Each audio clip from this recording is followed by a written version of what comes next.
Making headlines today, both President Trump and Vice President J.D. Vance are hinting that the U.S. might become more involved in the fighting between Israel and Iran. So yesterday, the vice president said this about the president on social media. The president has made it clear that Iran cannot have uranium enrichment, and he said repeatedly that this would happen one of two ways, the easy way, or in his words, the other way. He went on to say the president has shown remarkable restraint in keeping our military's focus on protecting our troops and protecting our citizens. He may decide he needs to take further action to end Iranian enrichment. President Trump then went on to post on Truth Social, "We know exactly where the so-called supreme leader is hiding. He calls him an easy target, but says the U.S. does not plan to kill him, at least for now." In an earlier post, Trump claimed that we now have complete and total control of the skies over Iran. He adds that Iran's sky trackers and other defensive equipment does not compare to American-made, conceived and manufactured stuff. Senate Democrats have filed a war powers resolution to keep the U.S. from entering into war with Iran. Republicans say we aren't there yet.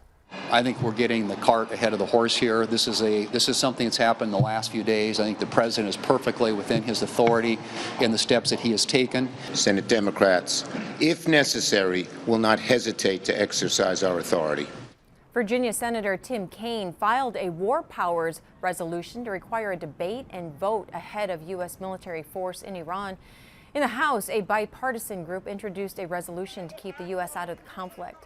The U.S. has assisted Israel in its defense and provides Israel with weapons, though it's unclear what offensive capabilities have been used against Iran. So the most recent airstrikes by Israel have been deadly. A U.S.-based human rights group reporting that at least 585 people have been killed in Iran and over 1,300 have been hurt. Nearly half of that number is civilians.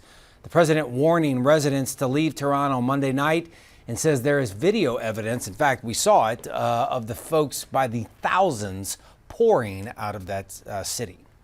Today, the Federal Reserve is meeting to determine interest rates. The Fed is likely to keep rates the same. That meeting is at 2 p.m. today. News 4 San Antonio's Tony Davis explains how this could affect the cost of auto loans, mortgages, and much more.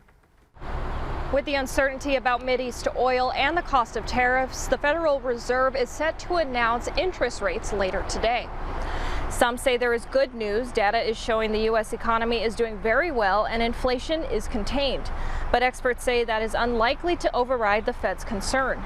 They say they are anxious not just because of the tariffs, but because of the potential oil spike that could happen if oil production facilities in Iran were disrupted. The price of oil is up significantly due to conflict between Iran and Israel. Some domestic energy infrastructure in those countries is damaged, but experts say regional export facilities are also at risk. You have any type of attack on a facility in this environment, prices could go significantly higher. If you had real action in the Straits of Hormuz, that's back to triple digits.